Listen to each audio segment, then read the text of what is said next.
So today's May 3rd, and behind me is I-35 here in Austin, Texas. That's typical Austin traffic on an afternoon of 4 p.m. It's crazy, but what's crazier is what's here. Audi of South Austin. You'll see an A4, right? That's their new four-door. There's another A4. Now, you're like, oh yeah, the A4 is great, but what about the A5? That's the two-door coupe. That's this one right here, which is awesome, isn't it? But what if you wanted something in between the A4 and the A5? Well, I have an answer for you. It's called the A5 Sportback.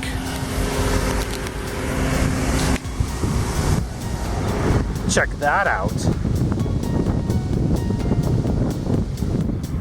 That is brand new for the US, and it's brand new for 2018. You can see it looks a lot like the A5. That's the A5. That's the Sportback. I know which one I like.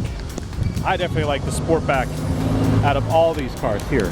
I think this thing looks a lot like a baby A7. Inside it's a lot like the A4. You'll see here, same door handles, same interior. Obviously, you want to know what it costs. I'll tell you what it costs. Here we go. 2018 A5 Sportback. This is the 4-cylinder turbo, just like in the A4 and the A5. This has a few options on it. S-Line Sport Package, Bang & Olufsen, navigation. So it has everything you kind of want in a typical Audi. Total price, and I'm going to say only $52,800. Considering how hot this car looks and how much nicer this must be than the A4 and the S5, it's kind of both worlds in one. I think this is going to be their hottest seller in the US. We're going to find out, give it 12 months, but I think we're onto something. Let me show you the trunk while I'm here for you SUV buyers. Power trunk lid. With this advanced key, you can also hold down the trunk button to open the back. But not only can you open it, you can hold down the button from here and close it. Abracadabra. And you'll notice I can lock and close the trunk from here. And it also has these hard covers, which prevents all the cabin noise from emanating throughout when you have items in the trunk. In MMI, you can go here to menu, and then you can configure everything for the vehicle. In this case, what I'm going to configure here is vehicle settings. Now, something I get to do is a part of central locking, long press to open windows. I'm going to select that by pressing down on the knob. Bam! I can also do things like fold in mirrors when the car is locked. So, with those settings, let's turn the car off and go outside.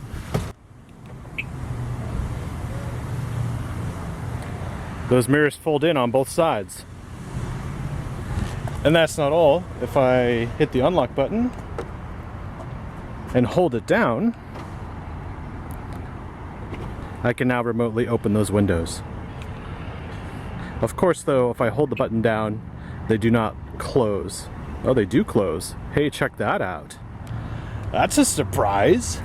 So, what do you say we take this bad boy for a spin? It's only the 4-cylinder. Obviously, this isn't the S5 Sportback. This is the A5 Sportback. So this is the entry tier to this coupe design.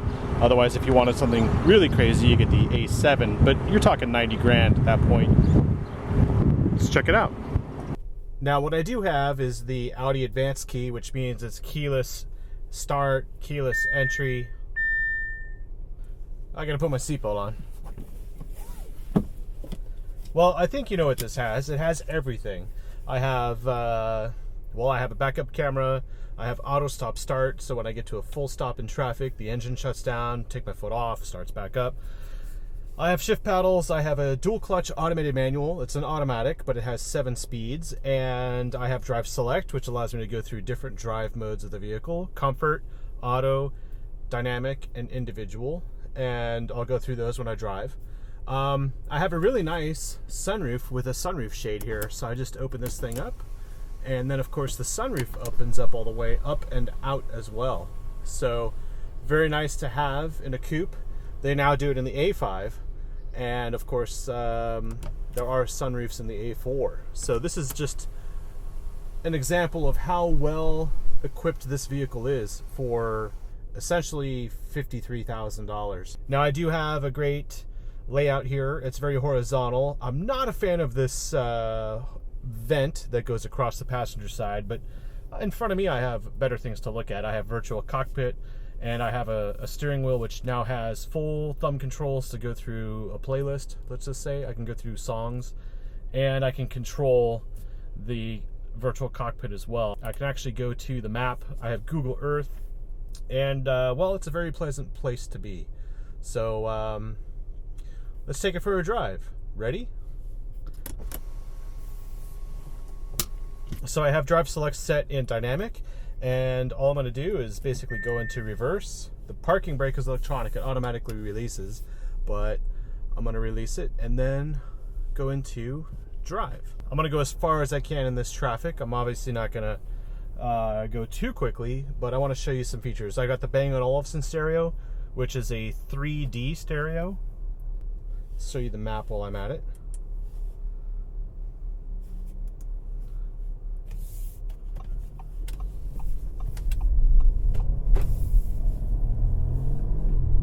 So it's a very responsive vehicle. It's like the A4, and it looks like the A5. That's the best way I can describe it.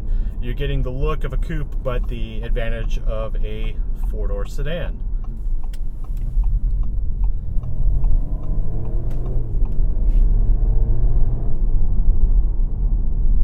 Now I have two maps. That's the best part about virtual cockpit. It's available on a lot of the newer Audis these days. And you can hear how aggressive this engine is. It's a little beast. And of course the ride is very, very smooth. We're on 19-inch wheels. They seem to hold very well. And of course, this is not as rough a ride as what the S5 is. This is the more compliant version, the more daily version. And of course we do have Quattro, so we have all-wheel drive as well, another benefit. And this is definitely an all-round, all-year vehicle. The seats are very comfortable as well. They offer a lot of support, and they're multi-adjustable. It's just a very pleasant car to be in. The A4 to me doesn't look all that special, and the A5 of course is a very nice coupe, and that two-door coupe finally has a usable sunroof. However,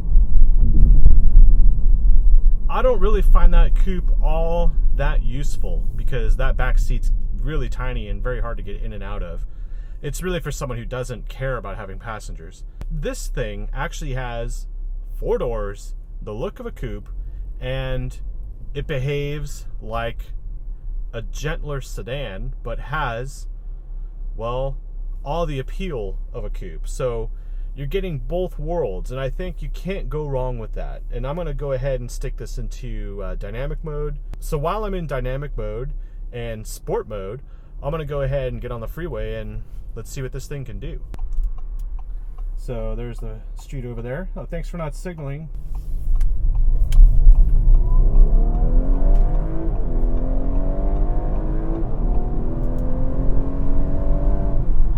Not bad considering it's 91 degrees outside.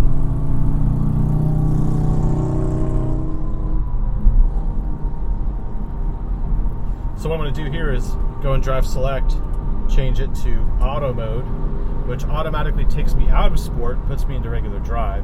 So Audis are very good at adapting to your mood. There are many ways you can configure this vehicle to suit your needs. Of course, if you want to just chill, you can take it out of sport, just drop it one more time, goes into drive. If you want the steering to be lighter, you basically press drive select again, and then you can go into comfort. And of course now comfort will upshift sooner. It makes everything much simpler and much easier to use, much more tolerable, especially in stop and go traffic. Of course I have heated seats, And if I put this into auto mode, the fan will kick into higher mode. You can hardly hear me now, but it's so hot outside, I think I'm going to do that. Of course, we can change the temperature, and we have 3 zones. So the back seat actually has its own temperature adjustment as well. I can set the rear, and by doing that, it's at 72. And then if I go back up to 3 zone, now they have control over theirs, but if I go to sync, now everyone's at 72. And I'll show you that by going back to set rears, and it says rear here as well. So you see when I have it on rear, it says rear here too. So you can go up to sync. Of course, I don't think this video would be complete without doing a 0 to 60, and I'll show you how I do that here. You'll see here, I'm going to turn traction control off. I hold it down, right? And it says stability control sport mode. Then I drop it into sport mode, which will put it into sport dynamic there. And then let me just straighten the wheel out, because you have to have your wheel straight. Sport mode, traction control off, and then you do your foot on the brake real hard, and then put your foot on the gas.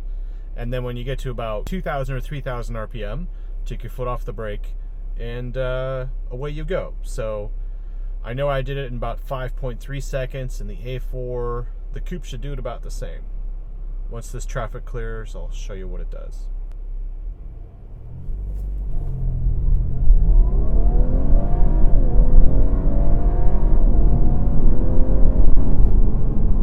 That was pretty cool.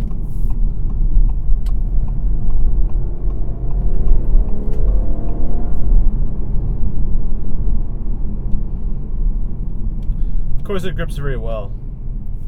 Grip helps. Brakes are very sturdy too. You know, you get the impression that they're very even. They distribute the power quite nicely. Turning circle's not bad either. I know all-wheel drive cars and most Audis don't have the tightest turning circle compared to their competitors, but the newer, updated sedans from Audi can pull off some miracles. So that's it in a nutshell, the Audi A5 Sportback. Awesome, awesome, awesome. You know, it's not the biggest sedan you can get. It's not the biggest sport coupe that's available on the market, but I think it is the most appealing and most likely going to be the most successful model Audi will have on their hands this year. So I want to thank Audi of South Austin for letting me take this A5 Sportback around the block. I like it a lot. I think you should check it out. Of course, I do this video for you, so if you like this video, please thumbs up, please leave a comment, obviously share this with others, and be sure to subscribe, because I have a lot of other videos I've done, a lot of Audis, and I have more videos on the way. I'm actually going to be at Circuit of the Americas in the next couple days, driving probably about 100 different cars at that event, so you definitely want to subscribe to see all that. And in the meantime, let's check out this A5 Sportback. I've just parked it next to an A5, and well, that'll be my outro.